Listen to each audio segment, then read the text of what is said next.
गुरुर्ब्रह्मा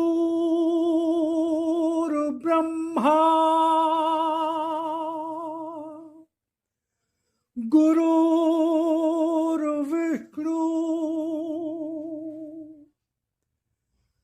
गुरुर्देवो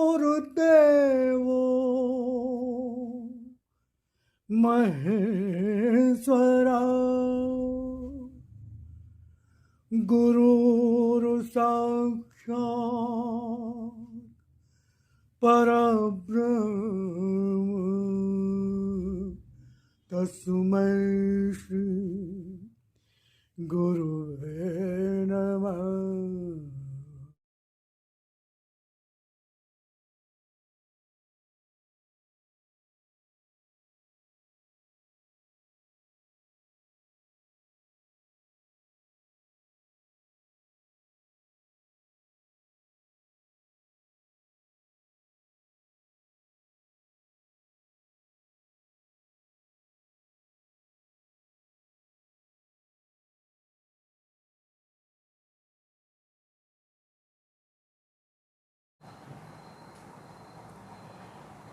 ओम शिवारी जयराम जी की नमस्कार।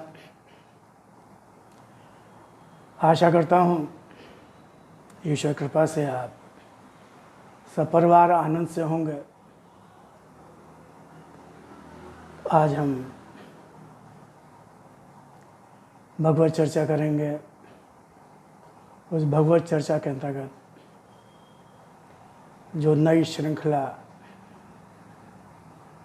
आनंद स्रोत का शुभारंभ हुआ, उसी को विस्तार देते हुए आगे बढ़ाते हुए, जैसा कि हमने बताया था आपको कि उसमें मात्र भगवान की वाणी का वाचन होगा, जिसको आप पाठ भी कह सकते हैं, और साथ में आपको विश्वास दिलाया था कि भगवान की वाणी भगवान की ही वाणी है, किसी इंसान की वाणी नहीं है, किसी साधु संत महात्मा सिद्ध की वाणी नहीं है। जिस तरह से भगवान श्री कृष्ण ने अपने श्रीमुख से भक्त शिरोमणि श्री अर्जुन जी को कुरुक्षेत्र में गीता का ज्ञान दिया, उसके माध्यम से संपूर्ण विश्व को वो दिव्य ज्ञान प्राप्त हुआ, वही गीता का संदेश नए रूप में, नए कलेवर में, जैसा आजकल का माहौल है, जैसे आजकल की सोच है इंसान की, उसके अनुसार भगवान ने स्वयं मनुष्य को ज्ञान देना शुरू किया। परम पूज्य देवी माँ की स्वचालित लेखनी के माध्यम से 3 मार्च 1972 अनवरत 400 से ज़्यादा वाणी खंडों में इसका प्रकाशन हुआ।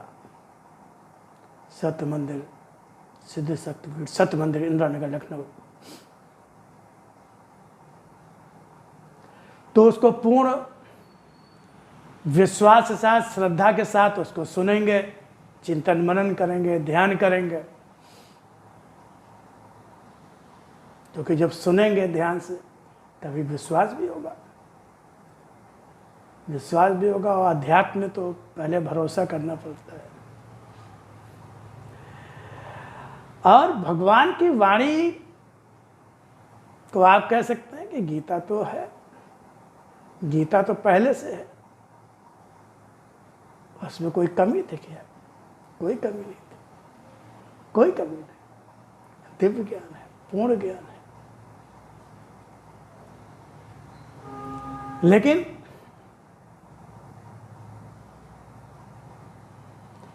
उसको स्वयं पढ़ना, समझना, क्योंकि संस्कृत भाषा देव भाषा में थी, संस्कृत भाषा, उसका भी भाष्य किया गया, उसको और सरल किया गया, सरल भाषा में उसको बताया गया, समझाया गया हर तरह से। लेकिन लोग गीता को भी एक कर्मकांड के रूप में उसके श्लोक रट लिए गए और विद्वता प्रदर्शन में उसका उपयोग हुआ। ज्ञान तो दिव्य है, पूर्ण ज्ञान है, संपूर्ण ज्ञान, लेकिन उसको लोग आचरण में नहीं लाए जिस तरह जितना लाना चाहिए था, जिस तरह लाना चाहिए, जिस तरह समझना चाहिए था। कहीं ना कहीं वहाँ तक आम आदमी उसको पूरी तरह से आत्मसात नहीं कर पाया, समझ नहीं पाया। तभी तो आजकल का अराजक माहौल, चारों तरफ लूट, बेईमानी, अत्याचार,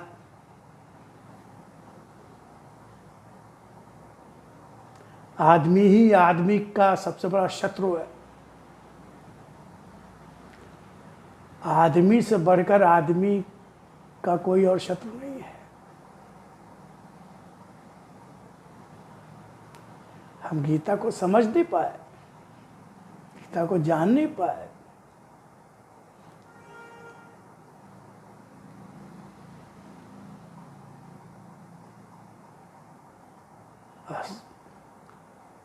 हर चीज़ का दुरुपयोग होता है तो भगवा का भी दुरुपयोग हुआ। साधु संत का वेश रखकर भी लोग अपनी अपनी दुकान चलाने लगे, अपना अपना बिजनेस व्यापार चलाने लगे, और आम आदमी, आम जनमानस की सरलता, उनकी कुटिलता को समझ नहीं पाई। अच्छे लोग हैं, ऐसा नहीं है कि सारे साधु संत महात्मा सब गड़बड़ ही हैं, बल्कि अधिकांश तो अच्छे हैं, अधिकांश तो अच्छे हैं। लेकिन अच्छे लोग अपना प्रचार नहीं करते, अच्छे लोग अपना, उनमें व्यापारिकता नहीं होती है, उनमें प्रदर्शन नहीं होता, क्योंकि ज्ञान तो विनम्रता से ही पूर्णता मिलती है। ज्ञान को, ज्ञानी की पहचान ही विनम्रता है, सादगी है, सज्जनता है, सरलता है।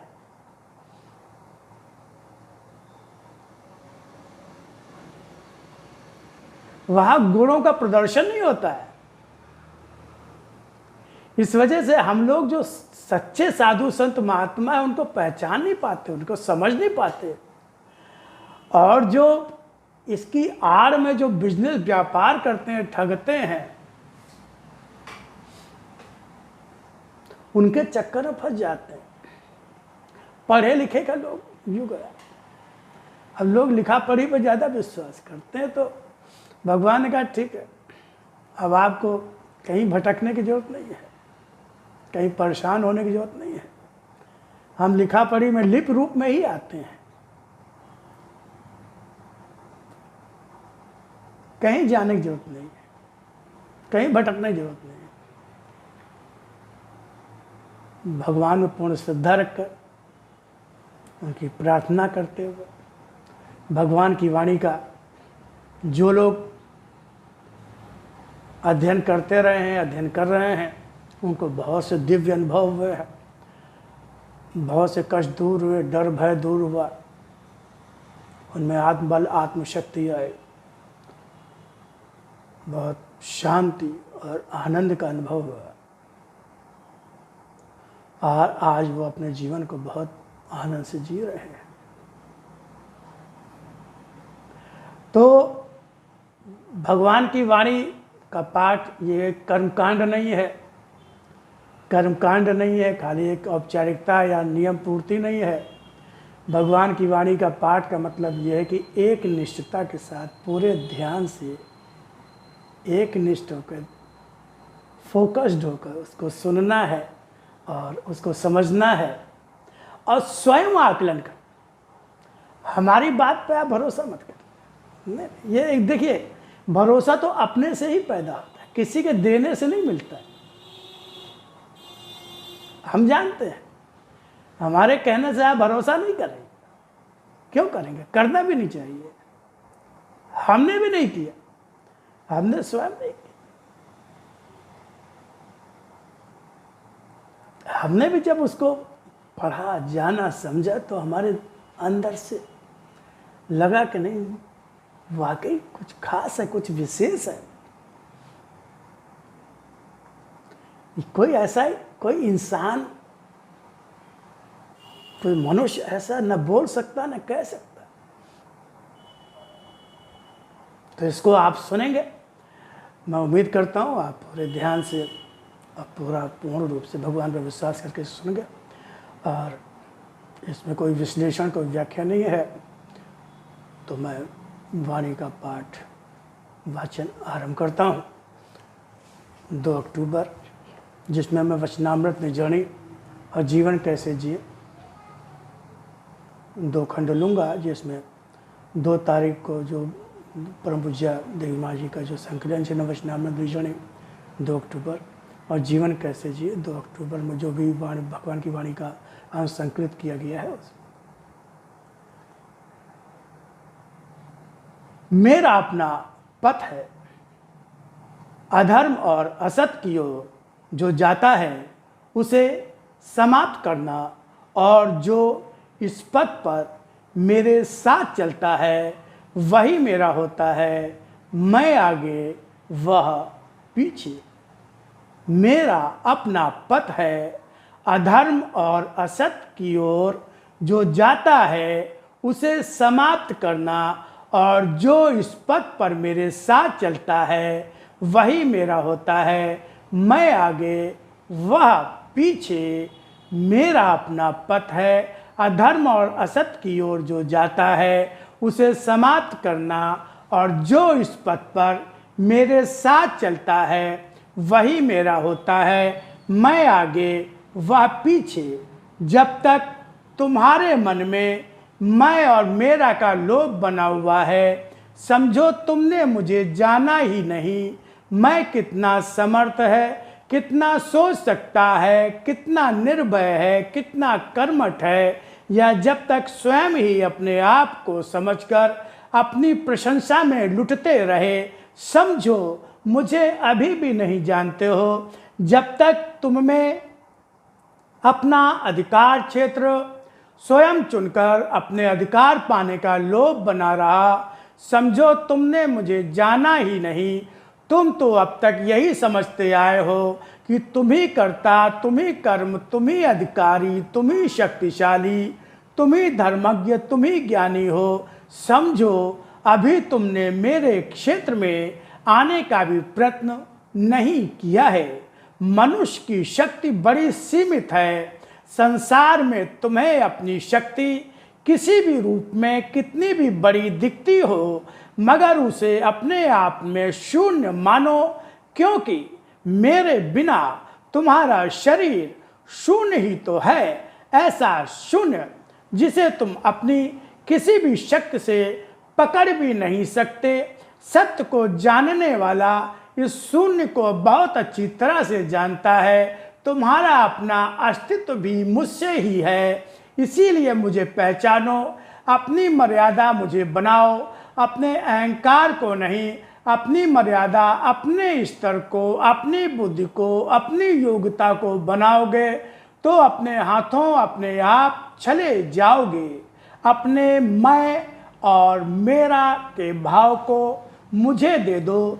जब भी अपने मैं का लोभ या अहंकार जागे, समझना तुम्हारे अपने अंदर ही विषधारी नाग जन्म ले रहा है, और इस नाग को अन्यों को डसने के लिए उपयोगी मानकर सहेजते हो, तो यह भी जानो कि वह तुम्हें ही डस लेता है। ये नाग जहाँ पैदा होंगे तब उनके विष से क्या बचे रह पाओगे।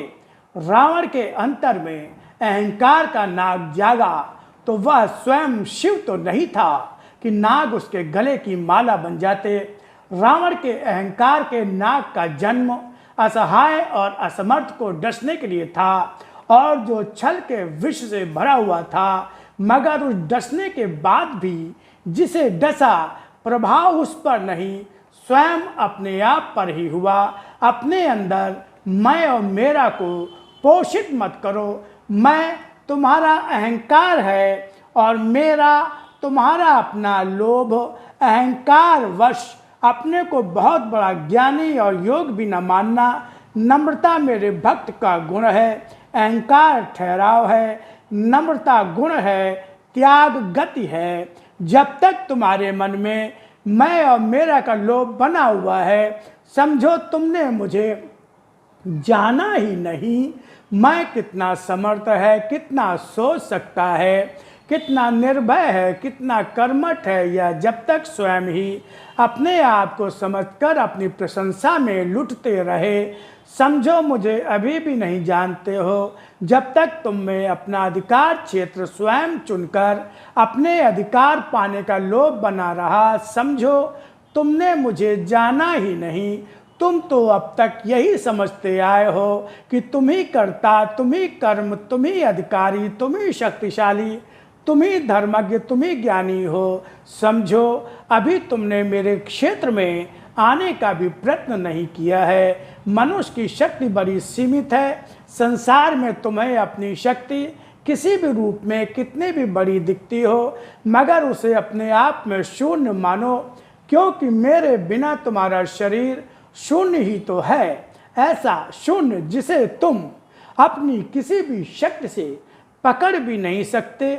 सत्य को जानने वाला इस शून्य को बहुत अच्छी तरह से जानता है। तुम्हारा अपना अस्तित्व भी मुझसे ही है, इसीलिए मुझे पहचानो, अपनी मर्यादा मुझे बनाओ, अपने अहंकार को नहीं। अपनी मर्यादा अपने स्तर को, अपनी बुद्धि को, अपनी योग्यता को बनाओगे तो अपने हाथों अपने आप चले जाओगे। अपने मैं और मेरा के भाव को मुझे दे दो। जब भी अपने मैं का लोभ या अहंकार जागे, समझना तुम्हारे अपने अंदर ही विषधारी नाग जन्म ले रहा है, और इस नाग को अन्यों को डसने के लिए उपयोगी मानकर सहजते हो, तो यह भी जानो कि वह तुम्हें ही डस लेता है। ये नाग जहाँ पैदा होंगे तब उनके विष से क्या बचे रह पाओगे।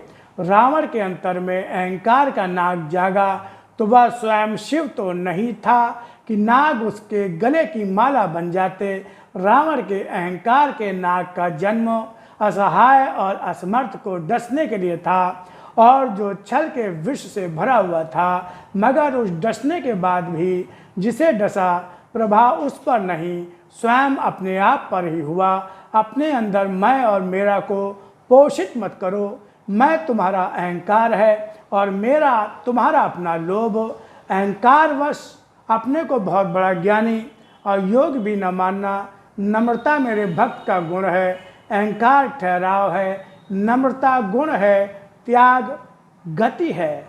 जब तक तुम्हारे मन में मैं और मेरा का लोभ बना हुआ है, समझो तुमने मुझे जाना ही नहीं।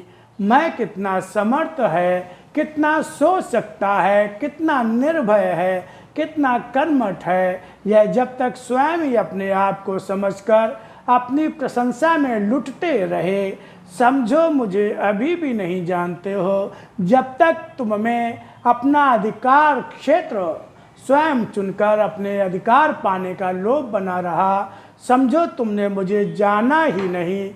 तुम तो अब तक यही समझते आए हो कि तुम ही कर्ता, तुम ही कर्म, तुम ही अधिकारी, तुम ही शक्तिशाली, तुम ही धर्मज्ञ, तुम ही ज्ञानी हो।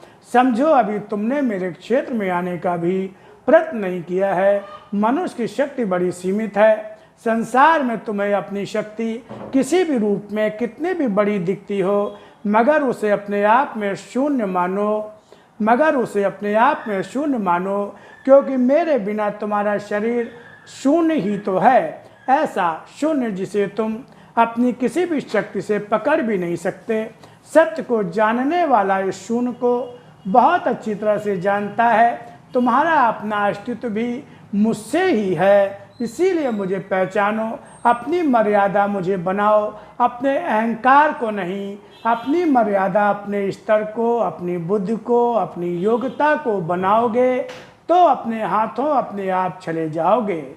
अपने मैं और मेरा के भाव को मुझे दे दो।